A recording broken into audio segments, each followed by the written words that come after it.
এই মুহূর্তে লোকসভায় বক্তব্য রাখছেন বিরোধী দলনেতা রাহুল গান্ধী। কি বলছেন শুনবো।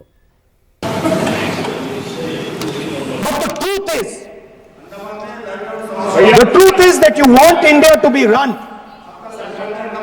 the way it used to be run. जैसे हिंदुस्तान पहले चलाया जाता था वैसे ही आप हिंदुस्तान को चलाना चाहते हो। मैं बता रहा हूं, आ रहा हूं। पेशेंस रखिए थोड़ी, इतना एक्साइटमेंट नहीं होना चाहिए। स्पीकर सर, जब मैं छोटा था दिल्ली में, स्पीकर सर, दिल्ली के चारों ओर जंगल हुआ करता था। जो आज यहां रहते हैं उनको ताजुब होगा कि एम्स के बिल्कुल बगल में जंगल शुरू होता था। जहां रेलवे म्यूजियम है वहां पे जंगल शुरू होता था। वैसे ही जंगल में, दोनों नॉर्थ और साउथ, वैसे ही जंगल में हजारों साल पहले एक युवा, 6-7 साल का युवा, हर रोज सुबह उठ के 4 बजे उठ के,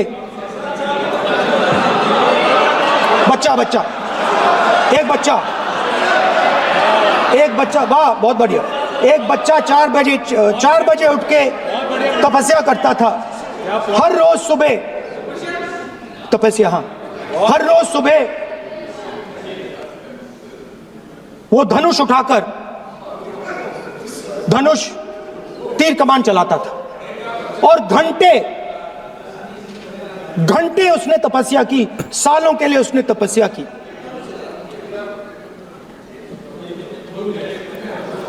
पास लोगों को पता लगने लगा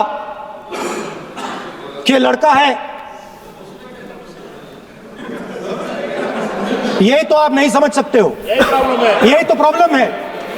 धनुष में तपस्या है, मनरेगा के काम करने में तपस्या है।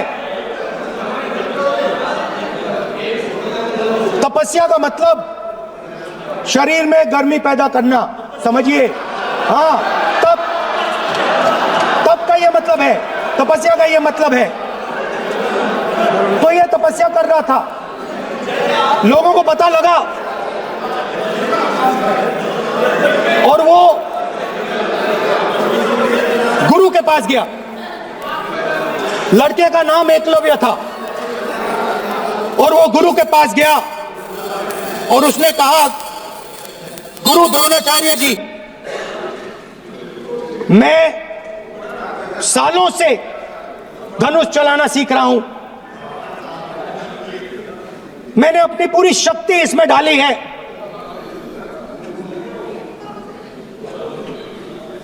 आप मेरी मदद कीजिए, आप मेरे गुरु बनिए। द्रोणाचार्य जी ने एकलव्य को कहा कि आप ऊंची जात के नहीं हो, आप ऊंची जात के नहीं हो, आप द्विजा नहीं हो। मैं आपका गुरु नहीं बनूंगा, यहां से तुम चले जाओ। और एकलव्य चला गया। फिर से एकलव्य ने तपस्या शुरू की, कुछ साल बाद द्रोणाचार्य जी और पांडव उसी जंगल से निकले। एक कुत्ता भौंक रहा था, कहानी आपने सुनी है, सुना देता हूं। कुत्ता भौंक रहा था, अचानक कुत्ते की आवाज शांत हो गई। द्रोणाचार्य जी और पांडव पास गए और उन्होंने देखा कि तीरों के जाल में कुत्ता फंसा हुआ था। मुंह में तीर था एक, हाँ, मगर कुत्ता तीरों के जाल में फंसा था, एक तीर मुंह में थी, शांत था कुत्ता, मगर कुत्ते को चोट नहीं लगी। एकलव्य ने अहिंसा के साथ कुत्ते को शांत किया था। द्रोणाचार्य जी आते हैं और एकदम पूछते हैं तुम्हें यह किसने सिखाया। एकलव्य जवाब देता है, द्रोणाचार्य जी ये मैं सीखा हूं, मैंने तपस्या की है, घंटों मैंने प्रैक्टिस की है।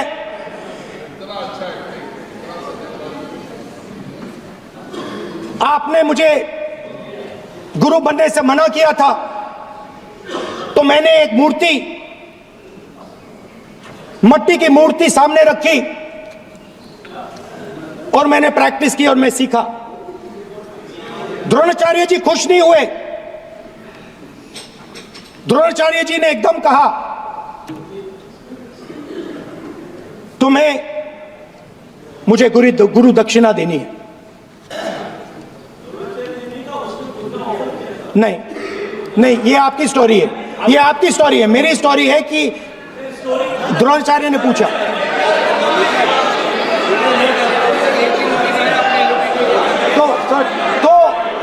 तो द्रोणाचार्य जी ने Sir, the PM will not speak. You have to understand. If you are not giving order, Prime Minister has to speak. That you have to understand. If you are not giving protection, if you are not giving protection to LOP, then Prime Minister has to speak here. I will tell you. We will be very clear. ठीक है sir. माननीय सदस्य, आपको मैंने कई बार कहा, आप धमकी शब्दों में मत बोला करिए। एक मिनट जाती। द्रोणाचार्य जी संसदीय ने कार्य मंत्री बोले, कितने डिस्टर्बेंस कर रहे थे। द्रोणाचार्य जी ने कहा कि मुझे आप गुरु दक्षिणा दीजिए। मेरी स्पीच ले ली आपने। तो द्रोणाचार्य जी ने उनसे कहा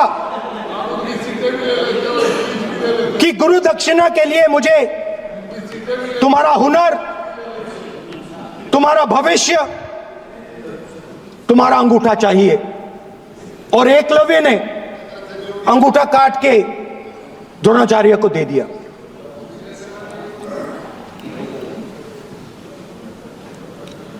यह अभय मुद्रा है। इसमें कॉन्फिडेंस,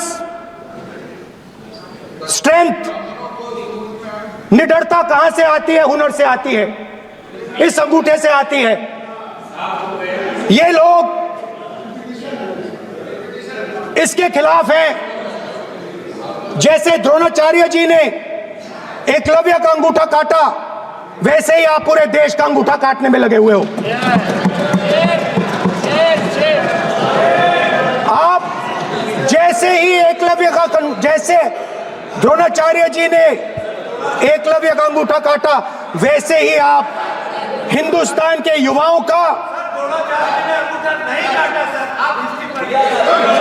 जैसे ही एकलव्य ने, देखो सर, जैसे एकलव्य का अंगूठा काटा गया, वैसे ही आप हिंदुस्तान के युवाओं का, सबका अंगूठा काटते हो। जब आप अदानी जी को धारावी देते हो, तो आप धारावी के जो एंटरप्रेन्योर्स हैं, जो स्मॉल एंड मीडियम बिजनेसेस हैं, उनका आप अंगूठा काटते हो। जब आप हिंदुस्तान के पोर्ट्स, एयरपोर्ट्स, डिफेंस इंडस्ट्री, ये सब जब आप अदानी को देते हो,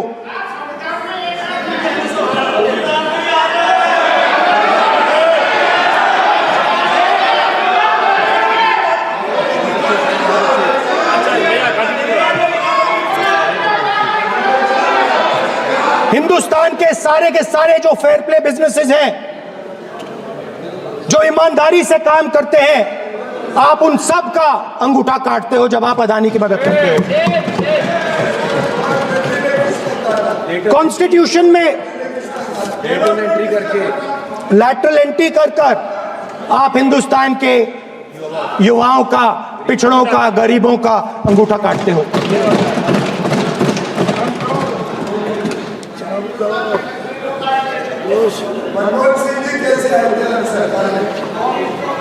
सर, स्पीकर सर, जैसे एकलव्य ने प्रैक्टिस की थी वैसे ही हिंदुस्तान के युवा सुबह उठकर 4 बजे उठकर अलग अलग एग्जाम्स की तैयारी करते हैं। आपने देखा होगा पहले हजारों युवा सुबह उठकर रनिंग करते थे, वेट ट्रेनिंग करते थे आर्मी में जाने के लिए। जब आपने अग्निवीर लागू किया तो आपने उन युवाओं की उंगली काटी। जब आप पेपर लीक कराते हो, 70 बार आपने पेपर लीक करवाया है, तब आप हिंदुस्तान के युवाओं के का अंगूठा काटते हो।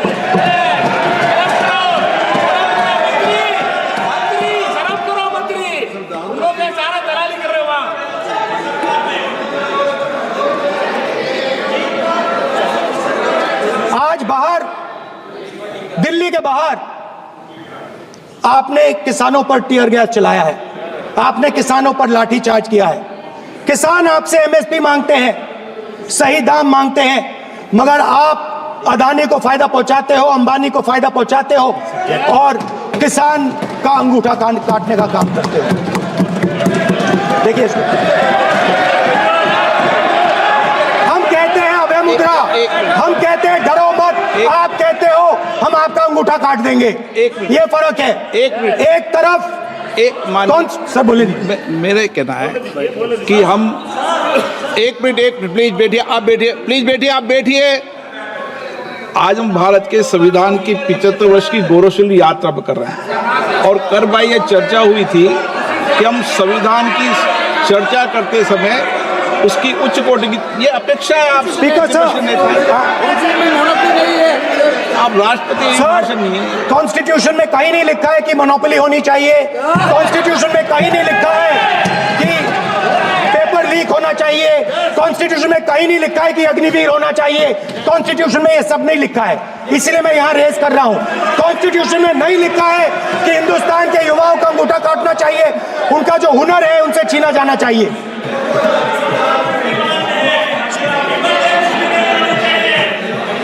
बैठे बैठे कर रहे हैं सर, 5 बजे अब भी बैठे बैठे करेंगे। अब कुछ नहीं बोलना है उसके, 5 बजे देखिएगा, 5 बजे देखिएगा क्या करते हैं। स्पीकर सर, मिलेगा। मैं कुछ दिन पहले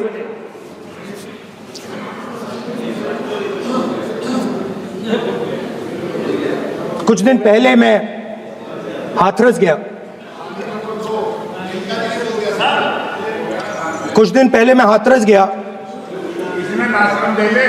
हाथरस में 4 साल पहले एक लड़की का बलात्कार होता है। गैंग रेप होता है। 3-4 लोग गैंग रेप करते हैं। मैं 2-3 दिन पहले उस लड़की के परिवार के घर में गया।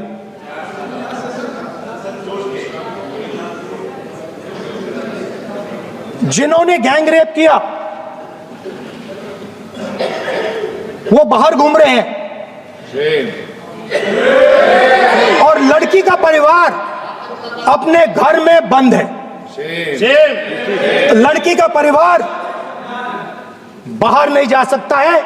जो अपराधी हैं वो उनको रोज धमकाते हैं और वो बाहर घूमते हैं।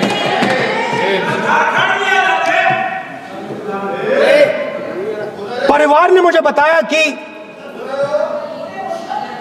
बेटी का जो अंतिम संस्कार था वो भी नहीं करने दिया और चीफ मिनिस्टर ने इसके बारे में खुलकर मीडिया में झूठ बोला है। ये कॉन्स्टिट्यूशन में कहां लिखा है? ये कॉन्स्टिट्यूशन में कहां लिखा है कि जो बलात्कार करते हैं वो बाहर रहे और जिसका political equality will be destroyed. ये अंबेडकर जी के शब्द हैं और आज ये बात सबके सामने है। पॉलिटिकल इक्वालिटी जो थी वो खत्म हो गई है। हिंदुस्तान के सारे इंस्टीट्यूशंस कैप्चर कर लिए गए हैं। सोशल इक्वालिटी नहीं रही, फाइनेंशियल इकोनॉमिक इक्वालिटी नहीं रही। इसीलिए हमारा अगला कदम जाति जनगणना होगा। हम देश को दिखाना चाहते हैं कि आपने किन लोगों का और कहां कहां अंगूठा काटा है। हम दलितों को, आदिवासियों को, पिछड़ों को, किसानों को, मजदूरों को दिखाना चाहते हैं कि आपने किस किस का अंगूठा काटा है। इसलिए जो मैंने वायदा किया था, इसी हाउस में यहां हम कास्ट सेंसस लागू करेंगे और उसके बाद हिंदुस्तान में एक नए तरीके का विकास होगा, एक नई तरीके की राजनीति होगी। जो मैंने पहले कहा था, जो आपको अच्छा नहीं लगता है, 50% रिजर्वेशन, उस दीवार को हम यहां तोड़ेंगे। 50% रिजर्वेशन की दीवार और जाति जनगणना हम यहां करा के दिखाएंगे। आपको जो कहना है कर लो, कह लो। स्पीकर सर, बहुत बहुत धन्यवाद।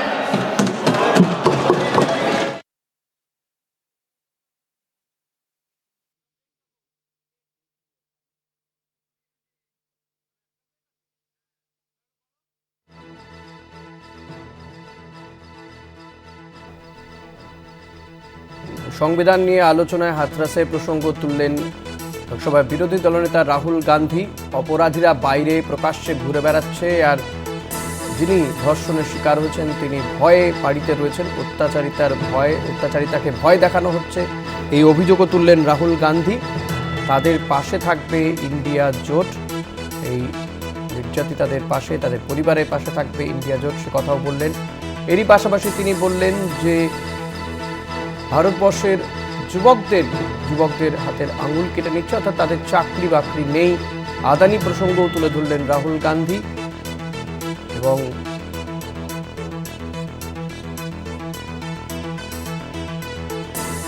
লোকসভায় সংবিধান নিয়ে আলোচনায় আরও বেশ কিছু প্রসঙ্গে রাহুল গান্ধীর আজকের এই বক্তব্য। বন্দর, বিমানবন্দর সব দিয়ে দেওয়া হচ্ছে আদানিকে। দেশের যুব সমাজের কর্মসংস্থান নেই, তাদের আঙুল কেটে নেওয়া হচ্ছে আর সব দিয়ে দেওয়া হচ্ছে আদানিকে। অর্থাৎ এক্ষেত্রে তিনি একলব্য এবং দ্রোণাচার্যর যে গুরু শিষ্যের যে সম্পর্ক, সেখানে যে গুরুদক্ষিণা, সেই প্রসঙ্গ তুলে ধরতে গিয়ে তিনি বলেন যে দ্রোণাচার্যের মতনই কেন্দ্রীয় সরকার ও যুবকদের কাছ থেকে তাদের রুটি রোজগার ছিনিয়ে নিচ্ছে, আঙুল কেটে নিচ্ছে, তাদের কাজ নেই। অপরদিকে আদানিকে সমস্ত কিছু দিয়ে দেওয়া হচ্ছে। এ নিয়ে আমরা কথা বলবো। আমাদের পলিটিক্যাল এডিটর আশিস চট্টোপাধ্যায় রয়েছেন আমাদের সঙ্গে টেলিফোনে। আশিস দা, রাহুল গান্ধীর আজকের যে বক্তব্য, কিছুক্ষণ আগেই তিনি সংসদে এই সংবিধানের উপরে বক্তব্য রাখতে গিয়ে হাতরাসের প্রসঙ্গ, পাশাপাশি আদানি এবং দেশের যুব সমাজের যে তারা যে কর্মহীনতায় ভুগছেন, কর্মসংস্থান নেই, সেই প্রসঙ্গগুলোও তুলে ধরলেন আজকে বিরোধী দলনেতা রাহুল গান্ধী। কতটা তাৎপর্যপূর্ণ তার এই বক্তব্য? অধিবেশনে বিশেষ আলোচনা হচ্ছে দুদিন ধরে। লোকসভায় হচ্ছে আজকে শেষ হবে, গতকাল তা শুরু হয়েছিল। রাজ্যসভায় সোমবার থেকে সেই আলোচনা শুরু হওয়ার কথা। এই বিশেষ আলোচনা হচ্ছে সংবিধান, ভারতের সংবিধানের ৭৫তম বর্ষ উপলক্ষে।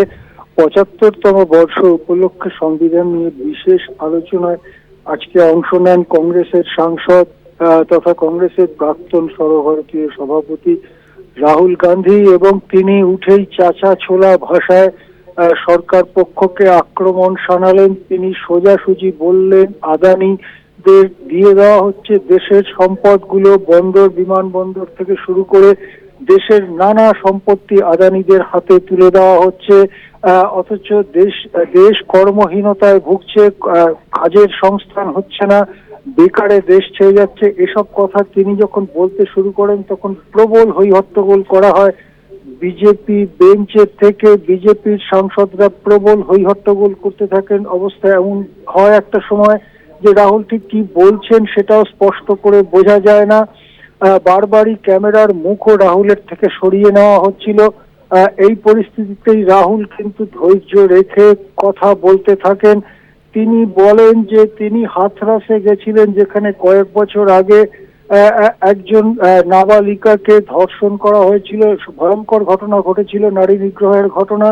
সেখানে তিনি গিয়েছিলেন এবং রাহুল বলেন যে তিনি গিয়ে দেখেন যারা অপরাধী, যাদের বিরুদ্ধে অভিযোগ, তারা স্বচ্ছন্দে বাইরে ঘুরে বেড়াচ্ছে, আর নির্যাতিতার পরিবারকেই হুমকি দেওয়া হচ্ছে, নির্যাতিতার পরিবারকেই ভয়ের পরিবেশের মধ্যে রাখা হচ্ছে। একথা বলবার সময় বিজেপির বেঞ্চ থেকে প্রবল হট্টগোল করা হয় এবং রাহুলকে বাধা দেওয়ার চেষ্টা করা হয়, কিন্তু রাহুল তার বক্তব্য চালিয়ে যাচ্ছেন। অর্থাৎ একথা বোঝা যায় যে প্রিয়াঙ্কা গান্ধী যেমন প্রথমবার সংসদে গুরুত্বপূর্ণ বক্তৃতা দিতে গিয়ে কিছুটা সংযত হয়ে বলেছিলেন, রাহুল কিন্তু কংগ্রেসের নেতা নয়, গোটা দেশের নেতা হিসেবে নিজের বক্তব্যকে হাজির করার চেষ্টা করেছেন এবং তিনি চাষা ছোড়া ভাষায় আক্রমণ করেছেন। যে আক্রমণের সামনে অতটা ক্ষুব্ধ এবং অতটা চিৎকার চেঁচামেচি বিজেপি সাংসদদের করতে দেখা গেল এবং তার থেকে বোঝা গেল যে এসব প্রশ্নের খুব একটা ভালো উত্তর বিজেপির কাছে বা শাসক দলের কাছে নেই। আলোচনা এখনো চলছে, রাহুল গান্ধীর বক্তৃতা শেষ হয়নি, আমাদের অপেক্ষা করতে হবে শেষ পর্যন্ত কি হয় তা দেখার জন্য। হ্যাঁ, ধন্যবাদ আশিস দা। কথা বলছিলাম পলিটিক্যাল এডিটর আশিস চট্টোপাধ্যায়ের সঙ্গে।